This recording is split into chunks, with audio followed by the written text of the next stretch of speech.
Let's also now get in Amit Jeswani, CIO at Stallion Asset, and get his views on where things stand. Amit, a bit of an adjustment, as Kunal called it earlier today, when it comes to the index, but post a long weekend, post some key earnings and inching closer to the end of elections. What's your view? How do you see things shaping up over the near term, particularly given that globally, of course, we're seeing resilience? How are you expecting things to sort of move from here on? Hi, good afternoon, and thank you so much for having me on your show. See, the life of a portfolio manager at a current stage is really difficult. You have an auto slowdown. You have real estate sales which are down broadly 30-40%. You've got AC's sales down 10-15%. So broadly, you have a urban consumption slowdown. Even if you look at the rural market, that's slowing down. It's probably in a crisis right now. And if you look at like capex recovery, there is absolutely no capex happening in steel, power. These are basically the larger capex cycle kind of plays. So it's not easy for portfolio managers to pay for buy high P multiple stocks without growth, but on expectations of growth. So that's become some kind of problem.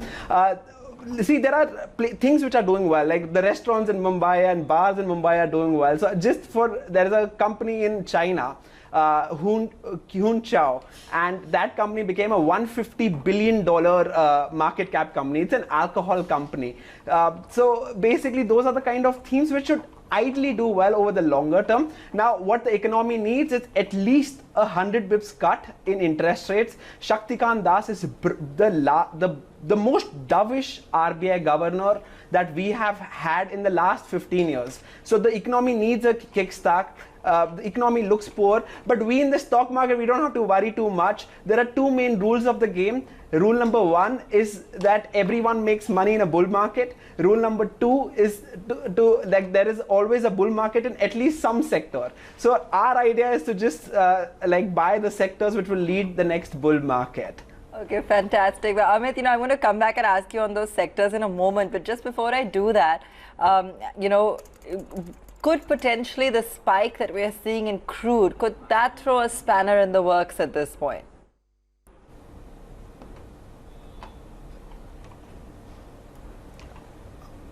I'm sorry, I couldn't hear that question well. The spike that we are seeing in those crude prices, and given that crude is surging now ahead of its 5-month high, looks like we might see it sustain at those high levels now, perhaps. Could that possibly throw a spanner in the works? See, the inflation is at 2%, it probably go to 3%, 4%, but your interest rates are at 6-7%. Like a 10-year bond yields are at 7%. I don't see how this crude rally is a secular rally. Crude is now in a proper range between $45, WTI crude, between $45 and $70 broadly. So that's broadly going to be the range for the next few years. This is what I expect. So crude will not be such a large barrier. We have broken the back of inflation. So inflation is not there in the country. We need large rate cuts, and that's the only way to move the economy going forward. So I don't see crude as a large barrier. Of course, it will affect some aviation stocks and those stocks which are actually related to crude, but overall I don't see a very large impact. Okay, so you're really focusing on the rate trajectory then. You've already talked about how we've had a slowdown so far. We are expecting another rate cut, obviously, in the next policy. That's what the market seems to be watching out for. And given, of course, that we're also in election season, so on and so forth, how much would you then place your bets on some of the rate sensitives? What would you be looking at?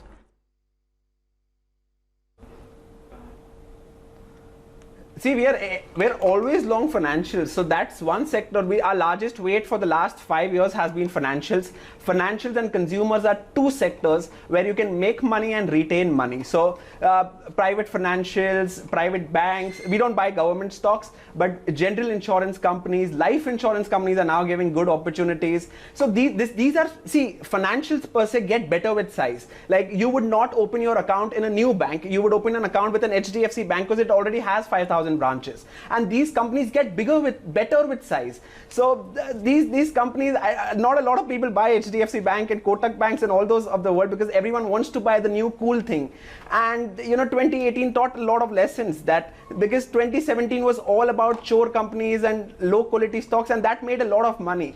2017 was all about low quality. 2018 is back to quality. See, every 3 years you have like one mid-cap rally kind of year. Like it happened in 1999, it happened in year 2003, it happened in 2007, it happened in year 2010, it happened in year 2014 when Modi came back, and it happened in 2017. So probably the next large mid-cap run will happen in 2020 or 21. So probably in 2019 end, when I come to your channel, I'll tell you that this is the time to go out there and buy all these mid-cap kind of stocks. But till that time, we have to stay with the quality 25 to 40 stocks which are there in the market. So that's our broad idea, that we have a portfolio of consistent compounders and a portfolio of super stocks. So super stocks portfolios now, we are very new in the bull market. We just made a bottom 2 months back, but slowly we'll get an idea that which are the stocks that we have to be super bullish on and trade the next few years.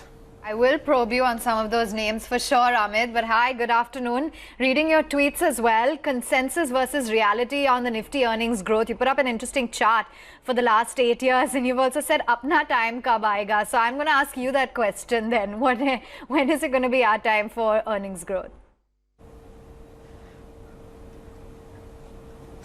I think this year can be a good year. See, it doesn't matter. Our companies are growing at 30%, 25%. See, the private financials were always doing well. The thing was that every year you had some problem on another. Like 2015, you had your steel companies and your PSUs started reporting large provisions. So that's why your earnings went down. 2016, like FY17 became a washout because of demonetization.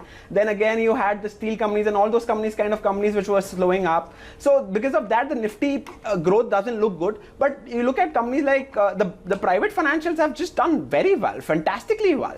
And that is one space. Even consumers, Avan, that is one space that, consumers, they will always look expensive to you, but you will not have a large price corrections. They will stay there. They will still expensive for some time. And after 1 year, when they get to normalized level, people will buy it again. So consumer and financials are these are two secular trades. You can keep changing your horses. We changed our horses from NBFC to private financials, and you can keep doing that.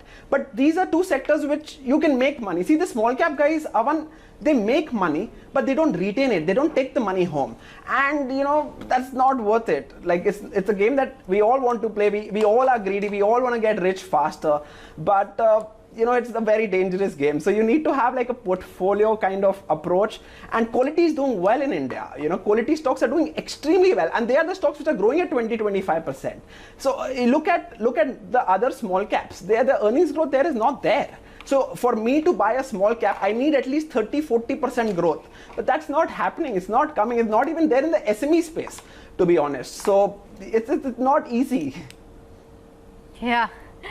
Okay, that's the outlook coming in. You're maintaining that very consistent stand when it comes to portfolio building. Okay, so that's the situation with Crude, and we've been tracking that. Amit, what did you make of the Reliance earnings? Let's get your view there as well. A little bit of a correction coming in on the stock today, and we've been looking closely at some of the commentary coming in and the push on new businesses and so forth. But we'd love to get your view.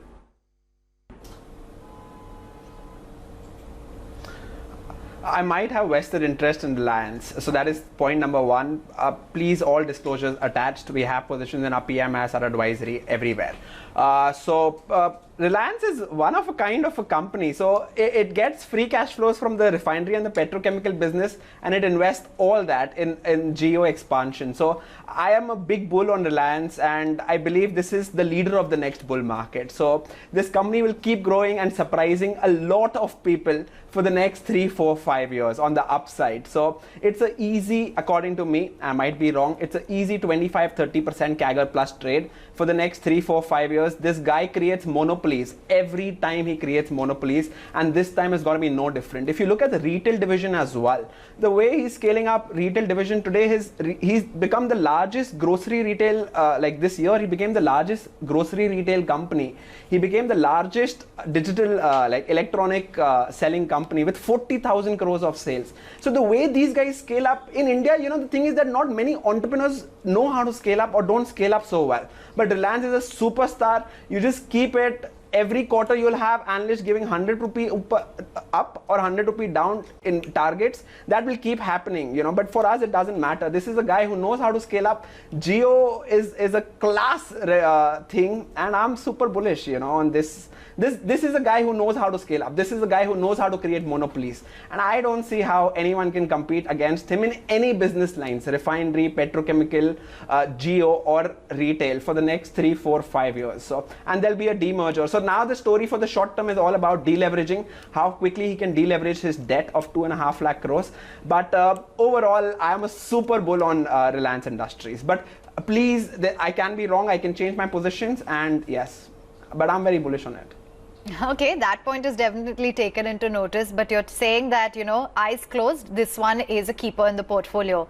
What about Jet Airways? You know, the saga is just continuing and unfolding and only getting worse by the day, it seems. Latest being that it's facing the risk of landing in NCLT. Look at the stock movement. Would you say don't touch this with a barge pole, or maybe there is, you know, a silver lining?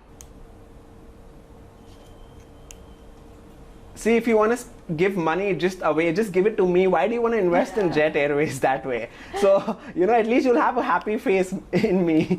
So, but overall, see, Jet Airways had happy customers. I was a happy customer. Everyone was a happy customer. It had happy employees, okay? But happy customers and happy employees without good economics do not make sense. So that is one of the biggest learnings from the Jet saga. See, aviation, every 3-4 years, a few airlines will go bankrupt. That's how the game is played. The one who's the most efficient and the low-cost guy, he will keep gaining market share. But these are punts. You can trade them for 1 year, 2 years, buy them, and everything's bad. Like you can buy Indigo and all those kind of stocks, but that too for a punt. So we don't have any aviation this thing, but it's sad, you know, that Jet Airways went down. But NCLT, even if they go, what will they get? Because this company has no assets. So I don't know, probably some jet miles is, I don't know why they would go to NCLT. The only way out here is take a large haircut on your debt. Like 8,000-9,000 crores of debt, there'll have to be a 60-70% haircut, and that's the only way Jet can be revived. But I don't see a chance. This is not SpiceJet. SpiceJet had 1,100 crores of debt. This guy has 9,000 crores of debt. Why would I buy Jet rather than starting my own airline? I just need 5 airplanes and I can start my own airline. So why do I buy Jet? And anyways, the pilots will shift from Jet to my airline. So I don't see a reason. I still don't understand why the stock trades at these levels right now. What are you doing with the other names then?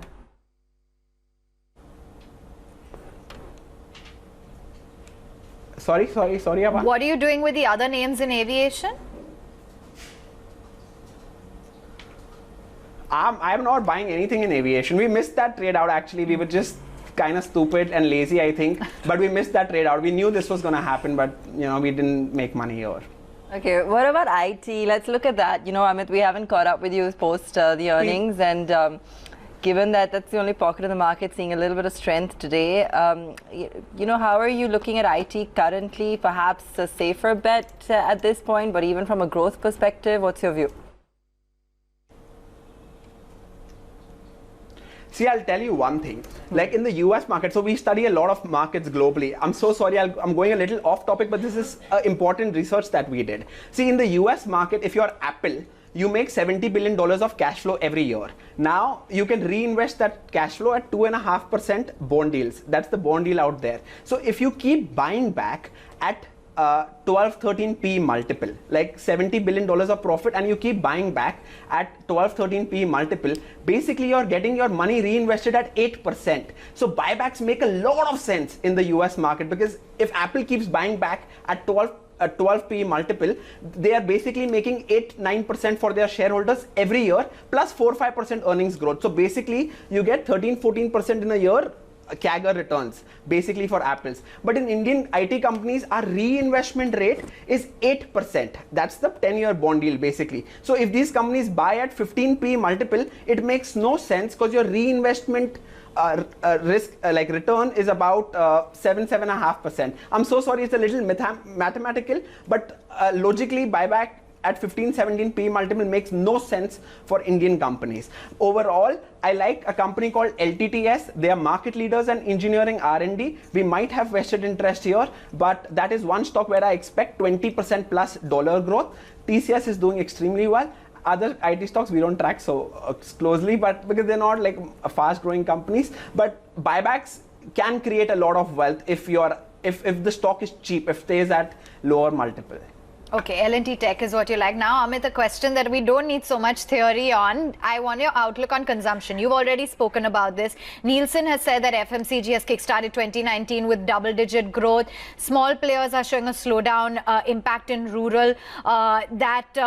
We have seen the growth soften in the recent quarters. What are you picking out from the FMCG basket, given that you're bullish on consumption?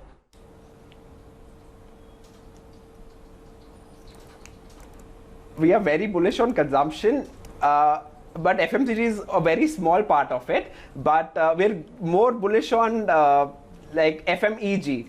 So that is one hint that I've given you. Like companies like Havells will do well. So those are companies which will do. See, they are expensive right now, so they can fall 10-20%. But consumption, I don't see how a slowdown can come. You should buy the MNCs out there. The Indian companies are okay, they're good as well. But the MNCs is where you should look and keep your focus on. The MNC consumer companies. So the profit pools are very small in India. Like HUL's profit is $1 billion.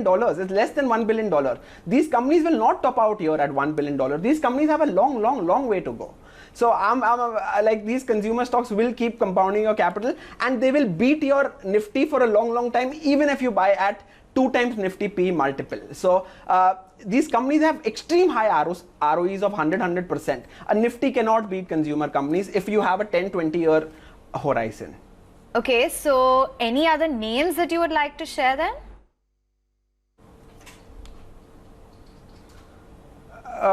I think Havells is a good bet. It's one of our core stock portfolio. Already. Havells is, I've said Reliance is good. Havells is good. Godrej Properties, if you can get it cheap, I think this is a $2.5 billion market cap company. 90% market is not there. I don't see how in the next 5, 10, 15 years this company will not be a lot higher from here. So look at market leaders in their niche when competition is struggling. So those companies are unbeatable typically, but I might have vested interest again and I might be wrong as well, but I'm super bullish on like Godrej Properties, Havells. We have it from cheaper levels, but I'm still pretty bullish on these kind of themes. All right, and the optimism perhaps says it all with respect to your outlook on sectors as well as the markets. Amit, great chatting with you. Many thanks for joining in with your outlook.